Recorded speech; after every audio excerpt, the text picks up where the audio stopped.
नमस्कार। हर्ष के साथ मैं ये सूचित करना चाहूंगी कि आज राजकीय इंटर कॉलेज बसेड़ी के इस पवित्र प्रांगण में हम परामर्श और निर्देशन का एक कार्यक्रम आयोजित करने जा रहे हैं। यह बहुत ही लाभान्वित करने वाला सत्र है, जिसमें प्रमुख संदर्भदाताओं के रूप में राजकीय स्नातकोत्तर महाविद्यालय स्यालदे की असिस्टेंट प्रोफेसर हमारे बीच मुख्य अतिथि के रूप में उपस्थित होंगी और साथ ही थाना देघाट से एसओ सर और उनकी पूरी टीम भी हमारे इस कार्यक्रम का हिस्सा बनने जा रहे हैं।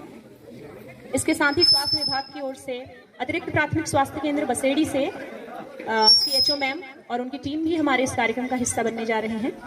तो बहुत यह हर्ष का विषय है कि हमारे कक्षा 9 से 12 तक के समस्त विद्यार्थी अपनी विभिन्न समस्याओं को लेकर उनके सामने उपस्थित हो सकते हैं और परीक्षाओं में अपने दबाव को किस तरह से कम किया जा सकता है या उससे मुक्त हुआ जा सकता है, इस विषय पर भी हमारे सभी संदर्भदाता अपने व्याख्यान प्रस्तुत करेंगे। साथ ही एक महत्वपूर्ण कार्यक्रम के रूप में आज हम कक्षा 12वीं के समस्त विद्यार्थियों को विदाई देने जा रहे हैं। तो रंगारंग कार्यक्रमों की श्रृंखला के साथ और बहुत सारे रोचक खेलों के प्रदर्शन के साथ अपने 7 महत्वपूर्ण वर्ष इस विद्यालय में बिताने के बाद हमारे इंटरमीडिएट के विद्यार्थी आज हमसे विदाई लेने जा रहे हैं। तो कुछ ही क्षणों में आप देख पाएंगे हमारे इन सभी कार्यक्रमों की विस्तृत श्रृंखला। अभी तक के लिए धन्यवाद।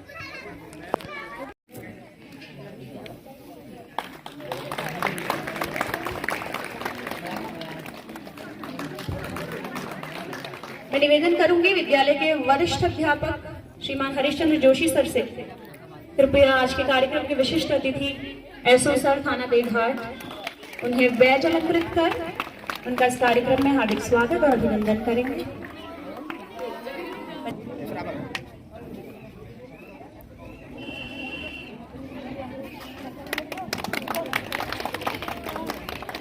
मैं निवेदन करना चाहूंगी विद्यालय के वरिष्ठ अध्यापक प्रवक्ता भौतिक विज्ञान श्रीमान आलोक चौहान सर से कृपया एसआई सर का बैज अलंकृत कर इस कार्यक्रम में स्वागत करेंगे।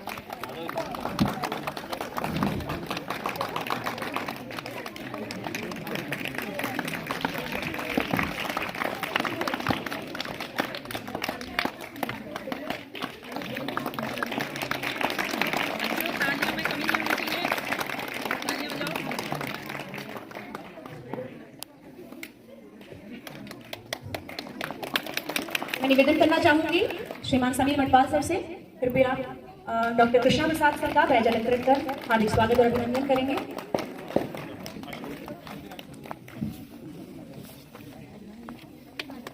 तालियां बजाते रहें। थक गए क्या आप लोग? इसी क्रम में मैं निवेदन करना चाहूंगी जयबल निशा मैम से कृपया तानिया मैम का बैज अलंकृत कर इस कार्यक्रम में हार्दिक स्वागत और अभिनंदन करने का कष्ट करेंगे।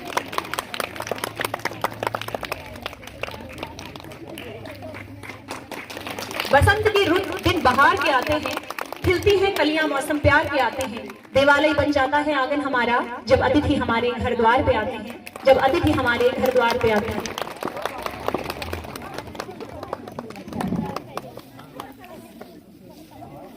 मैं निवेदन करना चाहती हूँ दीपचंद सर से हमारे एसओ सर के साथ उनकी टीम भी हमारे साथ उपस्थित है। साथ में सर हैं श्रीमान महेंद्र सर, अगर मैं सही हूँ, मनोज सर, ठीक है। तो सर का बैज अलंकरण कर इस कार्यक्रम में स्वागत करने का कष्ट करेंगे।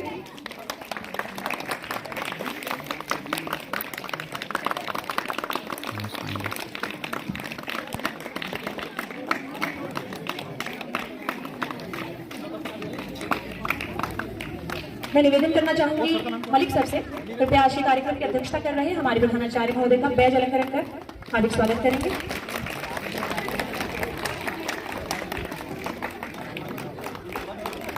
मैं निवेदन करना चाहूंगी श्रीमान नीरज सर से कृपया आप यहां उपस्थित होने का कष्ट करेंगे जिससे कि हम बैज अलंकृत कर आपका इस कार्यक्रम का औपचारिक स्वागत कर सकें।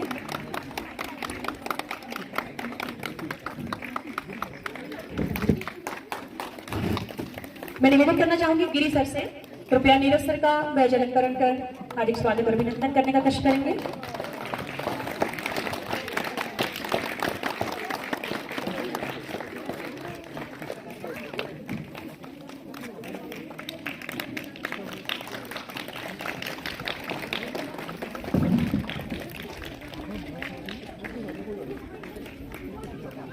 इसी क्रम में मैं निवेदन करना चाहूंगी सुमन मैम से कृपया पुष्प गुच्छ देकर हमारी मुख्य अतिथि महोदया सुश्री रागिनी मैम का स्वागत करें, पुष्प गुच्छ प्रदान करने का कष्ट करें।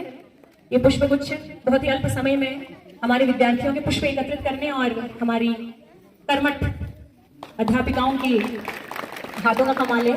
उन्होंने अभी कुछ क्षणों में पुष्पगुच्छों का निर्माण किया है। धन्यवाद मैडम। मैं निवेदन करना चाहूंगी श्रीमान नेगी सर से, कृपया ऐसे सर को पुष्पगुच्छ प्रदान करने का कष्ट करेंगे।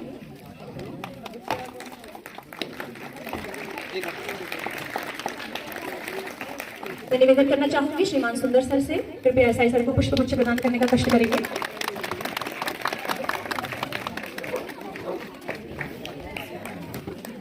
मैं निवेदन करना चाहूंगी रविशंकर सर से, कृपया डॉक्टर कृष्णा सर को पुष्पगुच्छ प्रदान करने का कष्ट करेंगे।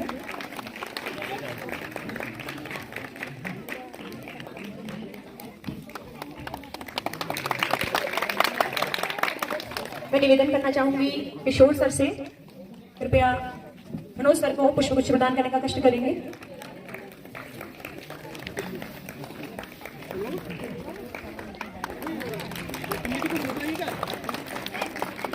मैं निवेदन करना चाहूंगी रजनी मैम से, कृपया तानिया मैम को पुष्पगुच्छ प्रदान करने का कष्ट करेंगे। इसी के साथ हमारे अतिथि सत्कार का कार्यक्रम समाप्त होता है।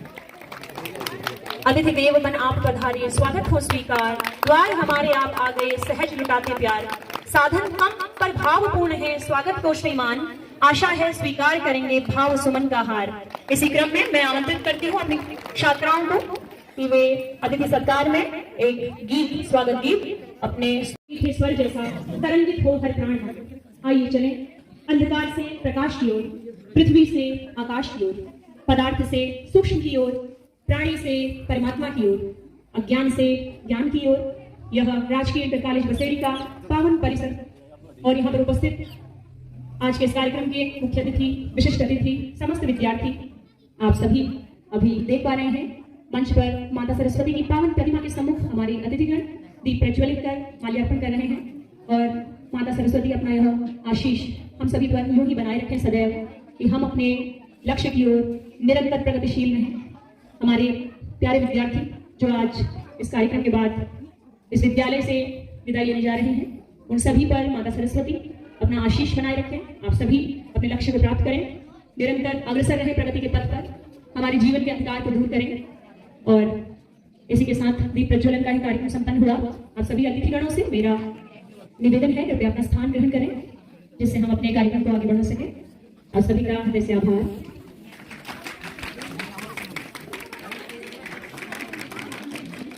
इतना उत्साह कि गुरुजनों का मुझे बार बार फोन आ रहा था, सरकारी नंबर में बार बार फोन आ रहा था। आप बहुत बच्चे बहुत लकी होंगे कि जिनको ऐसे डिवीजन मिले हुए हैं, क्योंकि यहाँ पर मैं देख रहा हूँ पिछले 7-8 मेरा ये प्रयास रहता है कि मैं जहाँ भी रहूँ, बच्चों, हम इसी पहाड़ के रहने वाले हैं, बच्चों से हम जरूर बातचीत करना चाहते हैं। बहुत से स्कूल ऐसे हैं जहाँ पर हमने 10 बार फोन कर दिया, वो हमें समय नहीं दे पा रहे। तो आप लोगों का मैं सहृदय धन्यवाद करूंगा कि आपने हमें बच्चों से बात करने का मौका दिया, क्योंकि हमें जो है ना, जो सरकारी स्कूल हैं वो अवॉइड करना चाहते हैं। वो कहते हैं कि यार कहाँ हम टाइम देंगे। प्राइवेट स्कूल वाले जो होते हैं वो इन्विटेशन लेके बार बार आगे पीछे रहते हैं कि सर आप किसी तरह हमारे यहाँ आए। तो आपको बहुत धन्यवाद है। मैं एक बार चौकिया इंचार्ज था, तो वहां पर एक ये गैरखेत में एक स्कूल है, ये भी हमारा राजस्व क्षेत्र में पड़ता है। वो भी जब मैं चौकिया था तो वो राजस्व क्षेत्र में पड़ता था। उनका भी मुझे इतना मैसेज आए, इतने आए, मैं वहां से गया, इतना अच्छा सत्कार जैसे आप लोगों ने किया वैसे ही उनका था। तो आपका बहुत बहुत धन्यवाद है। पहले तो ये सब बच्चे जितने हैं इनके लिए एक अच्छी लग की बात है कि आप जैसे गुरुजन यहाँ पर हैं, जो आपके भविष्य बच्चों के भविष्य के बारे में इतना सोचते हैं। नहीं तो मैंने आप लोगों को बता दिया, देखाट में ही बहुत ऐसे स्कूल हैं जहां अभी तक हम 10 बार फोन करने के बाद उन स्कूलों में नहीं जा पाए।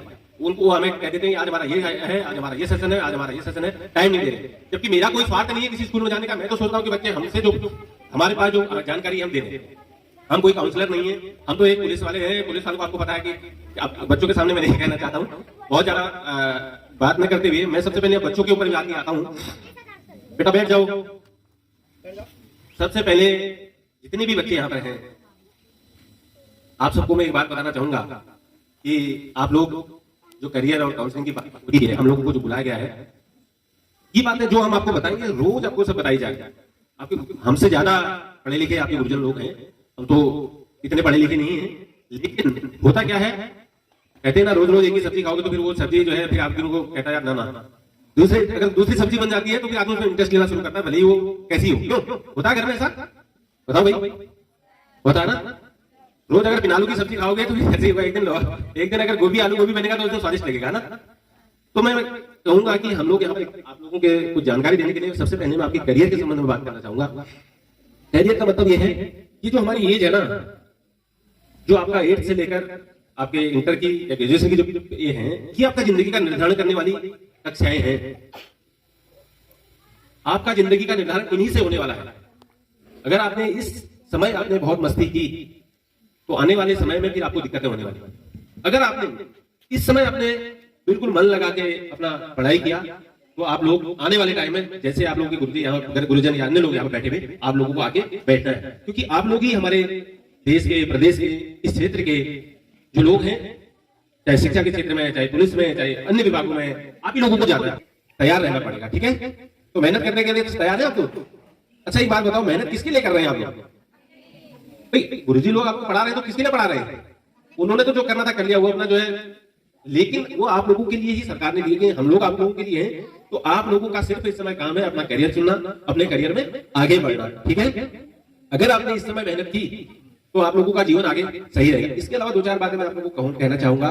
हमारे पहाड़ के बच्चे बहुत बोलने वाले हैं। आप लोगों को अपने माँ बाप का कहना, देखो मेरी 20-25 साल की नौकरी हो गई है, तो मैंने ये देखा ना, अगर 18 साल 5 महीने का बच्ची होगी, लड़का हो गया, लड़की होगी, उसके बाद तो वो अपने माँ बाप से शादी करने को, बात करने को तैयार नहीं है।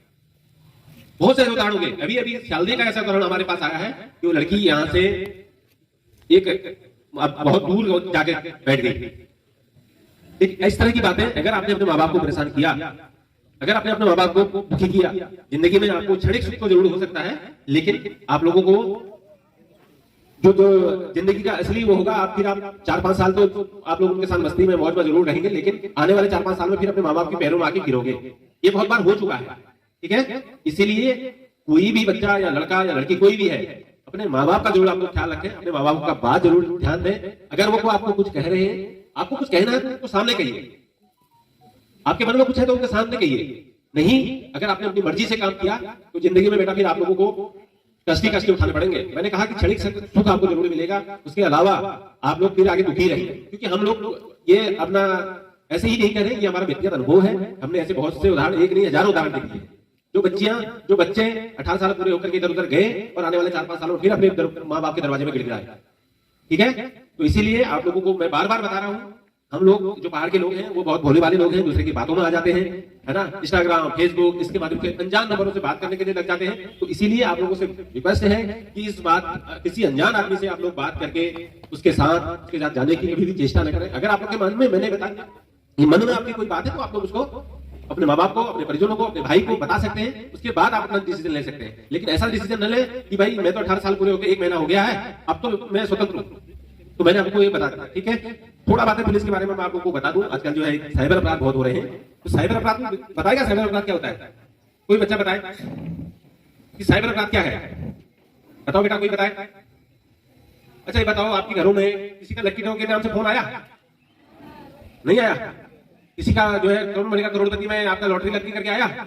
मैसेज आए? मैसेज नहीं आए तो बहुत ही बढ़िया है। तो लेकिन मेरे पास शिकायत तो रोज आ रही है इधर से, मतलब ये चसरोटी से ही अभी किसी ने किसी भारत माता की सर्वप्रथम मैं यहाँ पर प्रधानाचार्य महोदय व स्कूल प्रशासन का बहुत बहुत धन्यवाद ज्ञापित करता हूँ कि आप द्वारा हम लोगों को इस प्रोग्राम में आने का आमंत्रण दिया गया और इतनी अच्छी व्यवस्था यहाँ पर की गई है कि मुझे अपने स्कूल के दिन याद आ गए। मेरी प्रारंभिक स्कूलिंग भी सरकारी कॉलेज से हुई है। प्राइमरी, आज के समय में तो बहुत ज़्यादा सुविधाएं अच्छी हो गई हैं। जब हम अपने समय पे कॉलेज स्कूल जाते थे तो हमारा घर से स्कूल लगभग 3 किलोमीटर, आना जाना 6 किलोमीटर होता था। तो हम लोग इतना पैदल जाते थे और पैदल आते थे। तो आज तो इतनी सुविधाएं हो गई, गाड़ियाँ हो गई, रोडें हो गई, स्वास्थ्य, हर चीज़ की आप लोगों को सुविधाएं मिल रही है। मोबाइल फ़ोन हो गए, उन दिनों मोबाइल फ़ोन भी नहीं होते थे, तो आज तो सबके पास मोबाइल फ़ोन है। ठीक है, तो आप लोग पुलिस में कितने भर्ती होना चाहते हैं? पुलिस में भर्ती? बताइए। ठीक है, अब मैं आपको बताऊंगा हमारे जो विभाग में, हमारा सिस्टम में आने के क्या क्या तरीके हैं, किन किन माध्यमों से आप हमारे सिस्टम में आ सकते हैं, जुड़ सकते हैं और जनता की सेवा कर सकते हैं। ठीक है, आप सबसे पहले आप जो आएंगे आरक्षी के पद पर आएंगे, कांस्टेबल की जो भर्तियां हमारे उत्तराखंड अधीनस्थ चयन सेवा आयोग द्वारा आयोजित होती है, उसके लिए आपको इंटर पास होना है।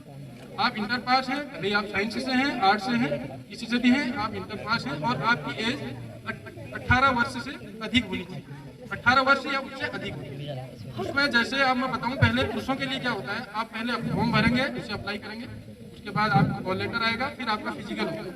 सबसे पहले होता है फिजिकल, ठीक है। तो फिजिकल में आपकी रनिंग होती है 3 किलोमीटर की, और आपको क्वालिफाइंग जो करना होता है, अगर आप 10 मिनट में करेंगे तो आपको 20 नंबर मिलेंगे। फिर आप जैसे 12 मिनट, 14 मिनट, 16 मिनट आप आगे बढ़ते रहेंगे तो आपका 2-2 नंबर कटने शुरू हो जाएंगे। तो अगर आप लास्ट में 20 मिनट में करते हैं तो आपको 10 नंबर। बाकी दूसरा होता है चिनअप होते हैं, चिनअप जो कहते हैं भीम, ठीक है।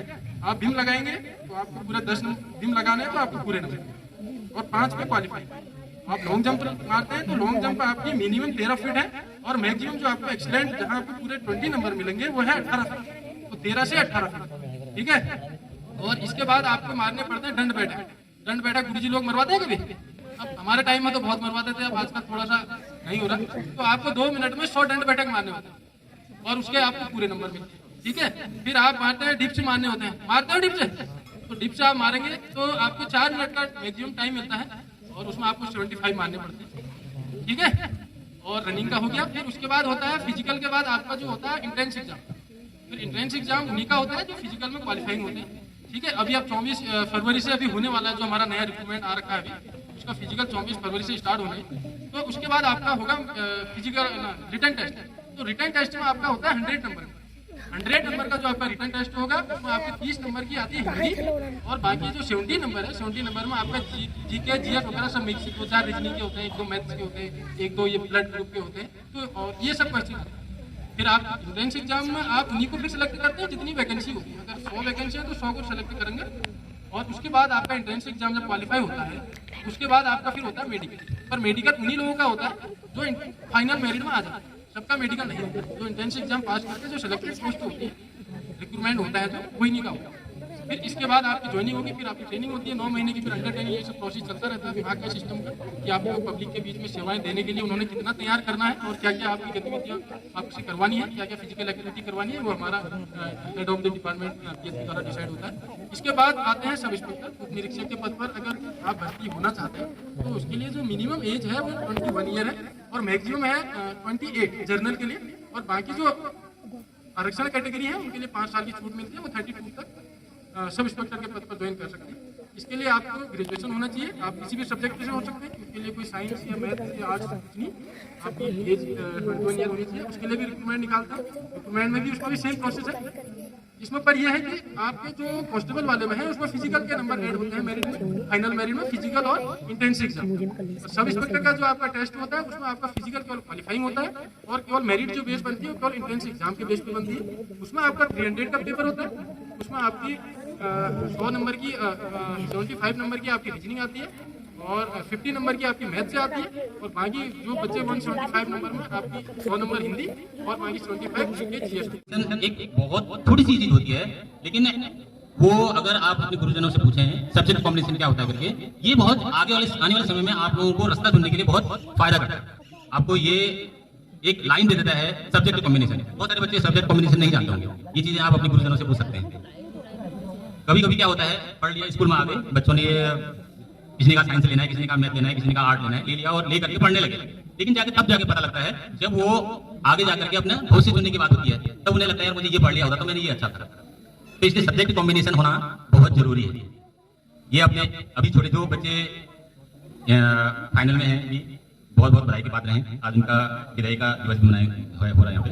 लेकिन जो छोटी क्लास में बच्चे हैं ये अपनी शुरुआत कर रहे हैं, तो ये अपने गुरुजनों से पूछ करके कि सब्जेक्ट कॉम्बिनेशन क्या होता है, मुझे क्या सब्जेक्ट लेना चाहिए, वो उनका बहुत सहयोग मिल सकते हैं, और आपके भविष्य के लिए ये भविष्य की राह चुनने के लिए बहुत आसान होता है। बाकी मैं अपनी फील्ड की बात करूँ तो नीट एक लास्ट स्टेप है जिसके लिए सोचते रहते हैं कि भाई मुझे नीट निकालना है, टारगेट ले लेते हैं नीट का। लेकिन नीट करने के बाद भी आप ये मत सोचिए कि आपको फाइनली की एमबीबीएस करना है, ऐसा नहीं है आज के समय में। अगर आप मेडिकल फील्ड में कुछ करना चाहते हैं तो नीट का एग्जाम दीजिए, नीट के लिए तैयारी कीजिए। उसमें रैंकिंग होती है, रैंकिंग का सिस्टम है। अगर आप उसके नीचे की रैंक पा लेते हैं और आपको एमबीबीएस नहीं मिलता है तो उसके नीचे BAMS, BHMS, उसके नीचे BDMS और इवन आप BSc नर्सिंग में भी उसमें एडमिशन ले सकते हैं। तो फाइनल आप तैयारी आपको लास्ट की करनी है, ये नहीं कि आप अपने पहले सोचे मुझे BSc नर्सिंग करनी है तो आप नीट की तैयारी क्यों कर रहे हैं, मत करिए, सीधे BSc करिए। लेकिन अगर आप ये चाहते हैं कि उस फील्ड में मुझे आगे जाना है तो नीट की तैयारी करिए, लेकिन ऐसा नहीं है कि उसमें आपको फाइनल ही जाना है MBBS करना है। उसके लिए आपको फिर ठीक है एक प्रयास नहीं दूसरा प्रयास कर सकते हैं, लेकिन प्रयास छोड़ना नहीं है। जैसे कि सर ने हमारे फर्स्ट में बता दिया था कि जब आप दौड़ में रहते हैं तभी आप जीतने की ख्वाहिश कर सकते हैं या फर्स्ट या सेकंड निकलने की ख्वाहिश कर सकते हैं। अगर आप दौड़ से पहले ही किनारे हो गए तो आप फिर अब सोच नहीं सकते कि मुझे मेरा very good afternoon everyone, good afternoon. और ये धूप है तो सभी को प्रॉब्लम हो रही होगी, बट इट इज़ इम्पॉर्टेंट कि तुम्हें पता होना चाहिए कि तुम्हारे करियर में तुम्हें आगे क्या करना है। तो उसके लिए ज़्यादा टाइम मैं नहीं लूँगी। सबसे पहले तो मुझे ये जानना है कि तुम्हें करियर में करना क्या है, ठीक है। तो अगर एक करके बता सको कि आगे क्या करना चाहते हो, क्योंकि जब तक मुझे एग्जैक्टली पता नहीं कि तुम करना क्या चाहते हो मैं तुम्हें कैसे गाइड करूँ। कुछ तो सोचा होगा, ऐसा तो है नहीं सारे घर पे बैठना चाहते हो। हाँ, तो क्या सोचा है वही पूछते। चलिए बताइए क्या क्या सोचा है आपने, आगे जाके क्या करना है आपको।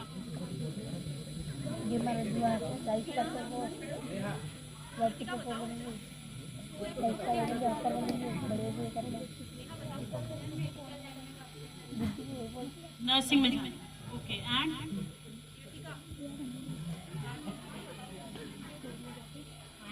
Very good. और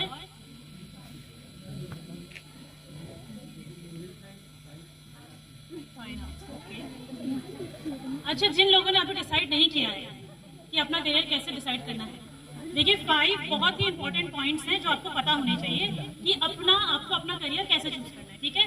पहली चीज है कि आप अपना इनकम कहाँ सोचते हैं, कि कितना इनकम आपको चाहिए कि आप सेटिस्फाई हो कि इतने इनकम में मेरा हो सकता है सारा जो भी लाइफ का, ठीक है। और उसमें मेजर चीज ये है कि आपको ये नहीं सोचना है कि मेरे पेरेंट्स कितना करें, नहीं, आप इंडिविजुअली कितना कर सकते हैं, ठीक है। सबसे इंपॉर्टेंट है आपकी इनकम, कि आपने इनकम क्या किया। सेकेंड चीज है कि आपके ऊपर इन्वेस्ट कितना किया जा सकता है, ठीक है। जैसे आपने कोई भी अपना करियर चुना कि मुझे ये करना है, या आपने सोचा कि चलो मैं नीट की तैयारी करूँ, तो क्या आपको लगता है कि आपकी जो फैमिली मेंबर्स है, क्योंकि देखिए करियर चूज करने से पहले आपको अपना बैकग्राउंड भी देखना होता है कि भाई मैं ये चीज करके दे सकती हूँ कितने टाइम में और कितना मेरे पेरेंट्स इसके पीछे इन्वेस्ट कर सकते हैं, ठीक है। उस हिसाब से आप चुनेंगे कि ये करियर मुझे लेना है। थर्ड चीज है कि आपकी जो भी लाइफ स्टाइल है, क्या आपका करियर उसे अफोर्ड कर सकता है। आपने कुछ भी आपने सोचा कि मैं ये करूं, तो क्या उससे जो भी आपने सोचा है कि आगे जाके मुझे ये सारी फैसिलिटीज चाहिए, तो आपका जो करियर है जो आपने अपने लिए चुना है वो आपकी वो सारी लाइफस्टाइल की जरूरतों को पूरा कर सकता है।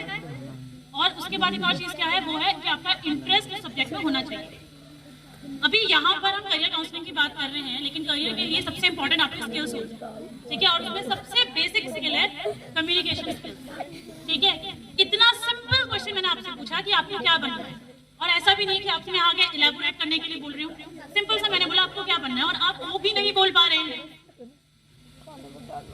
आप समझ रहे हैं इस चीज को, थोड़ा कंटेम्पलेट कीजिए। आप ये भी नहीं कर पा रहे कि वहां पे बैठे आप एक वर्ड बोल दे कि मुझे ये बनना है, टीचर व्हाटएवर जो भी आप होटल मैनेजर।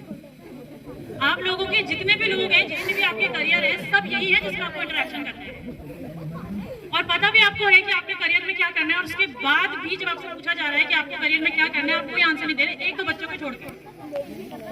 इसका क्या रीजन है, स्पेसिफिक रीजन क्या है, आप क्यों नहीं बता सकते कि आपको क्या करना है आगे जाके, बताइए। जो भी आपका करियर है, चाहे आप कुछ भी चूज करते हैं, उसमें कम्युनिकेशन स्किल्स सबसे ज्यादा जरूरी है। कम्युनिकेशन स्किल्स में क्या आता है कि आपको पढ़ना आना चाहिए, और जहां से पढ़ने की बात कर रही हूँ, आपको बाइलिंगुअल होना चाहिए, दोनों लैंग्वेजेस आपको अच्छे से आनी चाहिए, हिंदी भी इंग्लिश भी, क्योंकि सबसे ज्यादा वही दोनों लैंग्वेजेस यूज होती है, ठीक है। दूसरी चीज क्या है, पढ़ना आना चाहिए, और क्या होता है, लिखना भी आना चाहिए, ठीक है। और लिखना और पढ़ना जब आपको दोनों आता है, तो फिर आपको एक और चीज आती है, क्या, कम्युनिकेट करना, ठीक है। दूसरे की लैंग्वेज को समझ के उसी लैंग्वेज में आपको आंसर देना है। जैसे अभी था, मैंने आपसे क्वेश्चन पूछा, तो आपने क्या करना है, उसका आंसर देना है। जब तक आप ये नहीं सीखोगे, आप अपने करियर में ग्रो कैसे करोगे, चाहे आप कुछ भी चुनो, ठीक है। उसके अलावा अब जो तीसरी चीज आती है, वो क्या है इंपॉर्टेंट, कि आपका क्या होना चाहिए, टीम वर्क आना चाहिए आपको। क्या होता है टीम वर्क, को बताएगा मुझे, क्योंकि मैंने एक चीज नोटिस की है कि जब हम यहाँ पे खड़े होकर बोल रहे हैं, half of the students are not even listening. तो करियर काउंसलिंग तो आपकी करनी है, हमारा करियर तो ऑलरेडी सर ने बोला ना, हमारा करियर तो बन गया है, आपके करियर की यहाँ पे बात हो रही है, क्योंकि उनके करियर की बात नहीं हो रही है। हाँ जी, क्या होता है टीम वर्क? दो ही तो वर्ड है, टीम और वर्क, यानी जब टीम मिलकर काम करती है उसे टीम वर्क कहते हैं, वो भी तो जरूरी है। आपको दोनों को पता होना चाहिए, आई मीन आपकी पूरी टीम को पता होना चाहिए कि क्या करना है, ठीक है। उसके अलावा है लीडरशिप स्किल्स। क्या होता है लीडरशिप स्किल? किसी भी टीम को लीड करना, ठीक है। अगर आप लीड नहीं कर सकते हैं तो आप टीम वर्क में हेल्प कीजिए। अभी इसका भी अच्छा एक एग्जांपल है, अभी थोड़ा बड़ा डांस हो रहा था यहाँ पे, दो ही लड़कियां तो खुलती जिन्होंने साथ में डांस करना है, और वो भी एक दूसरे को समझा रहे, तू स्टार्ट कर, तू स्टार्ट कर, यही तुम समझा रहे हो टीम वर्क। उन्हें पहले से पता होना चाहिए था ना कि यहाँ से हमें स्टार्ट करना है। और ये इसका मेन रीजन क्या है कि आप में कॉन्फिडेंस की कमी है। जो क्या करना है आपने खुद ही डेवलप करना है, तभी तो आप अपने करियर में आगे बढ़ेंगे। ओके, और लास्टली जो मेरा प्रोफेशन है असिस्टेंट प्रोफेसर के लिए, क्योंकि अभी तो किसी ने बोला नहीं कि हमें असिस्टेंट प्रोफेसर बनना है, फिर भी बहुत ही बेसिक मैं आपको बताती हूँ, क्या पता आगे जाके आपकी लाइन चेंज हो। तो इसके लिए बेसिक ये है कि आपने 12th किया, उसके बाद आप बैचलर्स करें। बैचलर्स करने के बाद जो भी सब्जेक्ट आपको बैचलर्स में लगता है कि ये सब्जेक्ट आपका सबसे बेस्ट है, सबसे अच्छा कर सकते हैं, उसमें आप मास्टर्स करें, और उसके बाद आपको नेशनल एलिजिबिलिटी टेस्ट क्वालिफाई करना पड़ता है, और उसके बाद आप इंटरव्यू देके असिस्टेंट प्रोफेसर बन सकते हैं, ठीक है। थैंक यू, धन्यवाद। मेहनत पर सबने बल दिया कि पर आपको मेहनत करनी है। एक छोटा सा एग्जांपल बताना चाहूंगा कि हमारे देश के जो सबसे धनवान व्यक्ति हैं भाई मुकेश अंबानी, वो हर किसी को पता है उनके नाम के बारे में। तो उनके जो फादर है धीरू भाई अंबानी, वो एक मामूली व्यक्ति, यानी बहुत संघर्ष किया उन्होंने।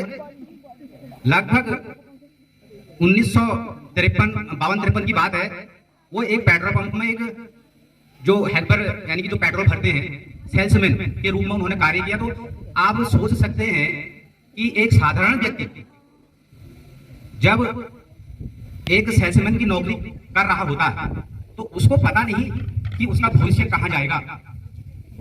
1953-54 की बात है, उन्होंने मात्र 500 रुपए से अपना कारोबार स्टार्ट किया, और हमारे देश के जो रिलायंस इंडस्ट्रीज है उसकी स्थापना भी कर डाली। आप देखते हैं कि उनके दो पुत्र अनिल अंबानी, मुकेश अंबानी, आज यदि हम मुकेश अंबानी जी की बात करें तो उनकी एक सेकंड की जो कमाई है वो 51,225 रुपया, एक दिन की बात करें तो 163 करोड़ रुपया एक दिन की बात करें। कहने का अर्थ है कि मेहनत उन्होंने करी, भले ही उनको विरासत में इंडस्ट्री मिल गई, तो चाहते तो पैसों के चकाचौंध में वो भी बह जाते, कहीं इधर उधर भटक जाते। तो चुनना आपको है, मेहनत आपको करनी है। अभी जैसे हमारे इंटरमीडिएट के बच्चे हैं, वो आप इस तरह से जैसे चौराहे पर खड़े हैं, आपको बहुत सारे रास्ते मिलेंगे, लेकिन मैं ये चाहूंगा कि आप रास्ता सिर्फ एक चुने। यदि आप सभी रास्तों में जाने की कोशिश करेंगे, विकल्प लेके चलेंगे, तो हो सकता है कि आप भटक जाएंगे। तो आपको रास्ता एक ही चुनना है और उसी पर ही काम करना है।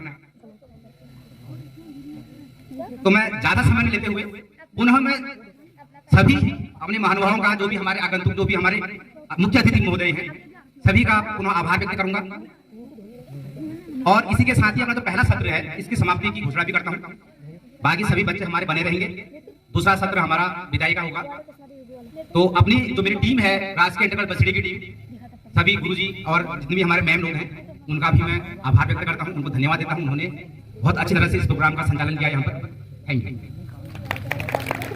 गड़गड़ाहट के साथ आप सभी का स्वागत और साथ ही धन्यवाद प्रेषित करें। श्रीमान नेगी सर कृपया मंच पर सहयोग देने का कष्ट करेंगे। चौहान सर अगर मेरी आवाज सुन पा रहे हैं प्लीज मंच पर बढ़ाने का कष्ट करेंगे। मैं निवेदन करती हूँ सर से हमारी मुख्य अतिथि के रूप में यहाँ पर उपस्थित सुश्री रागिनी मैम को स्मृति चिन्ह प्रदान करें विद्यालय की ओर से। और सभी बच्चे जोड़ा तालियों की गड़गड़ाहट के साथ। देखिए इन सभी ने बहुत महत्वपूर्ण समय और साथ में इतना अच्छा व्याख्यान यहाँ प्रस्तुत किया है। उम्मीद है कि आप सभी का जीवन प्रशस्त होगा, आपका मार्ग प्रशस्त होगा इस क्रम में। एसओ सर को भी आप विद्यालय की तरफ से मैं सभी साथियों से निवेदन करूंगी सहयोग प्रदान करें। साथ में सर को एक डायरी और विद्यालय की ओर से एक स्मृति चिन्ह प्रदान करने का कष्ट करेंगे। ताली बजाते हैं बच्चों, थकना नहीं है, अभी भोजन की व्यवस्था है यहाँ पर, सबको भोजन प्राप्त होगा।